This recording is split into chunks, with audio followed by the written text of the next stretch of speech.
Bringing y'all along on another work trip here, this time to letter and pinstripe some semi-trucks. I'm going to show you a whole bunch of information on silverleaf lettering and some cartooning that I did on one of the trucks. I'm also going to bring you along to a really cool hot rod shop for some work that I did after I left Hammond Excavation. But first, here's a little job that I did on the way there. This is a sprint car that was built by Bob Trussell back in 1959 and actually wasn't raced until here recently. The owner had me do just a little bit of pinstriping on the front and on the back and the silver parts of it, just to help it look a little bit more finished.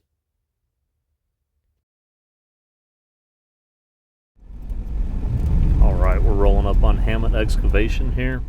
The first truck they had me work on already had the name Miss Claudette on it. To save time, I'm not really doing any video of me working on this one. However, I did the Hammond Excavation logo on it, the US DOT numbers, and a little bit of pinstriping in the back just to break up the black. Miss Claudette here is a 1978 Peterbilt 359. Love the dash, love the lights on it at night. This thing's got a lot of old school cool in it, both inside and out. Okay, so now for the truck that's the focus of this video. We're going to do some silver leaf lettering and some cartoons on the truck they refer to as the short bus. I do have the background noise cut out on these videos here, and this is because it's a really loud shop, and you guys really wouldn't be able to hear me if I didn't. A little bit of a walkthrough on what's going on. I already drew everything out on paper by hand, and then transferred it using Surral paper, and now I'm putting the size on. I'm using Duck's fast dry size. It normally takes anywhere between 50 minutes to an hour. I set a timer for about 45 minutes. At the end of that 45 minutes, I give it a little bit of a test. I believe in this case it ended up taking like 52 minutes. Before you do that, though, you want to spread your size out, brush it on as thin as you can. And really, if you can, kind of work out some of the brush strokes and all. You don't want to overwork it, though. So you try to get it in as good of a clean pass as you can. I typically drag my knuckle across the little place where I've put some size down, and I listen for a squeak. Again, I had to turn the sound off because you just couldn't hear it over the background noise. Over time, you get to where you can tell if it's ready by the pitch of that squeak, though. Alright, now that our size is ready, we can lay our leaf. I'm using imitation silver leaf that I get from W&B Gold Leaf. You see I'm smoothing it out with my finger. This is patent leaf, which means it's stuck to paper. So I can sit there and take my finger and really work it into that size, and I want to do that before I remove the paper from the surface here. So I'll even work it back a little bit more if I feel it's not quite ready. And then even after that, once you've peeled it off, you can take that paper and come back over the top and rub it a little bit more to make sure it's good and smooth and worked in, and work bubbles out if you have to or anything. I'm gonna keep doing that until I've covered up all of my sizing.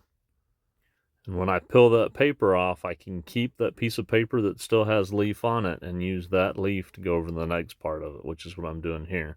At half of the leaf on there, covering up most of that T before I go to the next sheet. And again, it's just put it on, rub it out really good and smooth, kind of test as you get ready to pull it off, make sure it's ready to come, smooth it some more if you need to, and pull it when it's ready.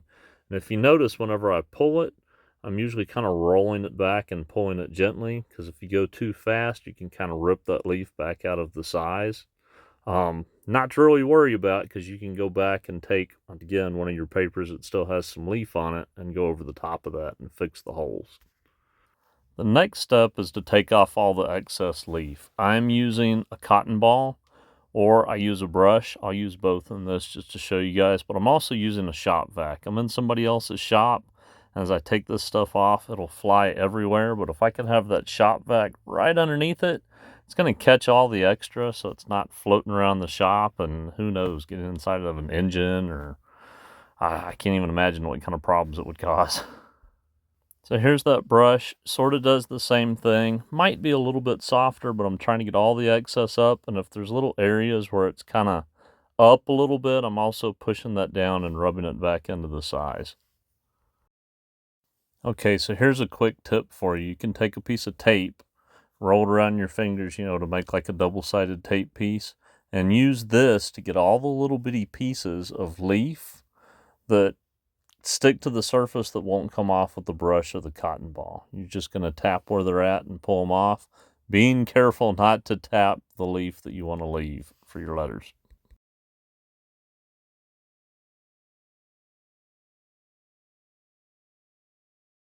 I guess you could call this next step sort of the magical part. We're going to take some 3000 grit Trizact. I've cut it into a disc to fit on the end of my spinning tool here, and we're going to do some engine turning. Let me show you how I like to do this. If it's not a giant job, like really long lines or something down a car, I like to do it by hand instead of attaching this to a drill. I set my tool where I want it, and then I just give it a little bit of a quarter of a turn, not putting too much pressure on it, and I try to overlap those turns about a third over the last turn. I don't want to go all the way to the center. I like the way that it looks whenever it overlaps, like I said, probably about a third. I'm just going to work my way around what I've leafed, trying to keep it organized looking, doing those quarter turns, trying not to push too hard. If my glue's not right and I push too hard, I'll end up tearing through the leaf and it doesn't look very good. You might even have to come back and fix it sometimes. Getting that size right, the right amount of dry time really is the trick to having a good engine turn. Making sure too that size was put on good and thin whenever you did it. All right, so after we're done engine turning, we're going to seal the edges of this up by outlining it. This also is going to give it a lot more contrast against that back. Black to that yellow and black to that silver, both a pretty high contrast. Makes it look a little bit more finished. I'm also, when I'm done doing this part, doing the swoosh that goes underneath this. We've got DOT numbers to do on it. But go through and do all of that paint work. I did wet sand the surfaces on this before doing any of this because it is going to get cleared over. Your leaf work does need to be cleared over. And another little tip, if you can, keep from touching the leaf whenever you're outlining it all. The oils in your fingers can end up tarnishing it before that clear coat ends up getting put on it. But that clear coat's super important. It's like armor for it. It's going to protect it over time. Got to show you one more thing I'm doing on the short bus here, and that's the cartoon in the back. Started with the drawing that I did. I like drawing them in place. A couple of the steps here on how it goes, and now kind of the final part of it is doing the highlights. Thought this was a good opportunity to kind of show you some close-up footage here, working on it. Sort of what takes it, I guess, a little bit over the top. Really, the black line work is what makes it look finished, but this part right here just adds a little bit more depth to it. I absolutely love doing cartoons on these. For this one, I tried to take the front of the actual truck and kind of graft it in with a school bus. I thought it was kind of fitting. Keep it sort of in that, the old school Ed Roth hot rod cartoon drawing. For fun, got a couple of people hanging out of the back of the bus too. One with the wrench in hand. See some eyeballs and stuff in the back. All the drivers and mechanics love looking at these. I don't know who else sees them, but I'm sure they got to get a kick out of them. So here's kind of the finished walk around on the truck. Not going to spend a whole bunch of time on it because I got one more truck to do before I can get out of here and go to the next stop of what I'm going to show you guys in this video. Really just tried to keep this new service truck that they have clean, simple, classy looking, one color, just used black on it. We've got Hammett logos that we're putting on the doors on the service bed, on the tailgate on it. You saw where I just did the service numbers up in the front. Some of their drivers like stuff that's loud and, I don't know, busy, I guess, and some of them like stuff that's more simple. The guy that's driving this truck and working out of it doesn't really like a lot of outlandish stuff, I guess you'd say. But it's cool. It's nice to do a truck that's just kind of simple and clean and to the point, I guess you could say. It's one thing that I think's really cool about working for these guys. They have drivers that really take care of their trucks, and they kind of reward them, I guess, in a way by having me come in and do work on those trucks and kind of personalize them a little bit to the drivers, which is something that's kind of cool and unique. I think it's cool too, some of the other people that I work for, all the vehicles end up looking extremely branded and very similar. But here, each one of these usually ends up having its own nickname to it, kind of like the short bus that we just did, and they all kind of have some character added to them. They have a pretty big fleet of trucks here. It seems like they're always getting rid of one and getting another one or adding something to it. So luckily for me, I hope it keeps me in work for a while. I really, really like working for these guys. They've become really good friends. So here you go, the finished walk around on this one. Honest day's work for an honest day's pay. Caleb, that I do most of my work with for Hammett here, likes putting that on a lot of their vehicles because it's something that his grandfather used to say a lot, which I think is really cool. All right, off to Mount Pleasant for the last part of this video here, which is a treat. Did have to stop in Paris, Texas, stretch my legs and get a couple of cool pictures of the van. And to my surprise, this is next door to the Eiffel Tower that's in Paris, Texas. The Red River Valley Veterans Memorial. I didn't know this was here. Like I said, I think this was kind of a really cool surprise. This is one of the nicer Veterans Memorials that I've seen. A little bit of a walk around here for you guys, and I'm just going to shut up and let you guys look at it.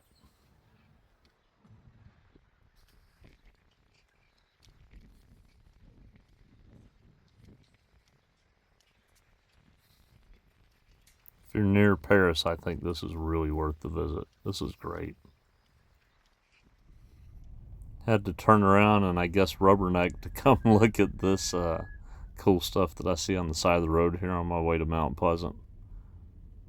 Small town. Somebody has a cool collection here of some unique stuff. Cool. Both sides of the road even. All right, let's get back on the road. Alright, just got here where I'm going. I'm at my friend Ricky's shop here. Do you got a name for your shop? Or? Papa Roach Customs. Papa Roach Customs. Flip this around. Oh, we're actually getting ready to work on this. Just do a little bit of accent striping on it, but I wanted to show you guys his shop because he has a cool shop with fun stuff in it. He's been sitting here telling me about. What kind of work do you do mostly? Mainly just full-blown restorations, frame restoration. Said you and one other guy? Me and one other guy, yeah. Right on. I need some help. Anybody's out there? That's what everybody keeps saying. Yeah, he's got Corvettes, all sorts of stuff.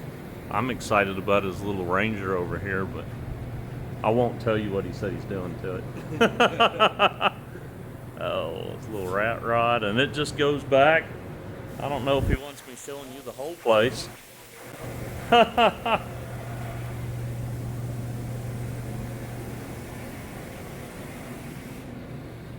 full off restorations. This is one they're working on. You know me, I love trucks.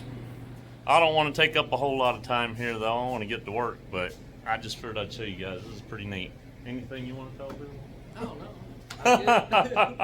Bring him work. I can work and talk in this shop like I couldn't in the truck shop. It's just too loud and noisy there. But I thought I'd show you guys real quick. He just went through and buffed all the areas that I'm going to work because he's going to end up buffing the whole thing. I'm still going to clean the same process I always do because I know it works. But glass cleaner first.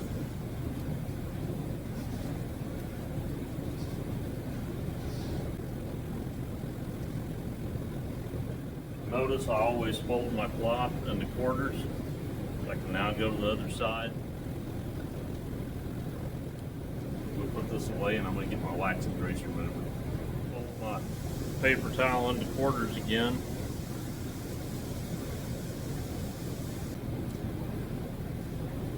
Don't need a whole lot. Always test somewhere first that's a little inconspicuous. Sure don't see any coloration or anything there, which much I'm shitting on this.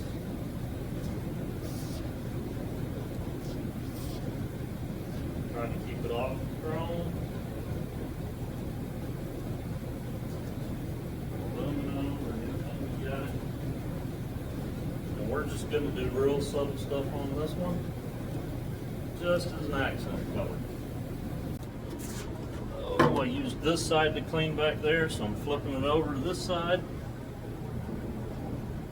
Get a little bit of this, that side.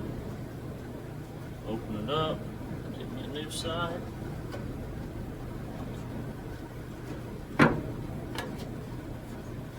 I don't know the science behind it, but in my mind, if I'm doing that and I'm taking off anything, wax, grease, whatever, I'm not continuing to contaminate it all over the place. I keep going. I'm not going to get into painting stuff on this video. I've done it in a bunch of other videos. I'll save that for another one. We've already done silver leaf in this video.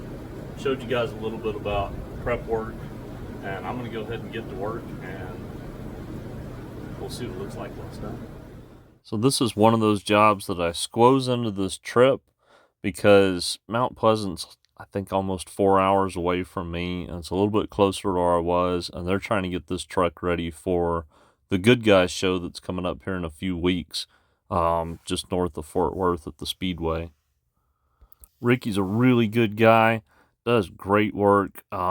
Done some other work for him on another vehicle that they did for one of their customers. I was really excited to come out here and actually come to his shop. Wanted to bring you guys along. He's taught paint and body work on a college level and stuff. He knows what he's doing. Extremely professional guy. Every vehicle that I've seen so far that he's had his hands on has been absolutely top notch. And this truck is absolutely no exception. This thing is cool. Might pay attention when we do the walk around on the end here, but they added a couple of body lines and stuff to it that didn't take away from anything. Just accent a little bit. I really don't see why this truck won't end up getting some sort of award at Good Guys. It is extremely high quality, and for black paint to be as well done as this is something else. So without waiting around, let's do a walk around of what we've got on here. Just a little bit of stripes in the front, really trying to draw your eye to the peaks on the top of the fenders and the extra peak that they put through the middle of that hood. A little bit around the door handles, the antenna, below the tailgate at the back, just to bring that red from the inside of the truck to the outside of it. Break up a little bit of that black.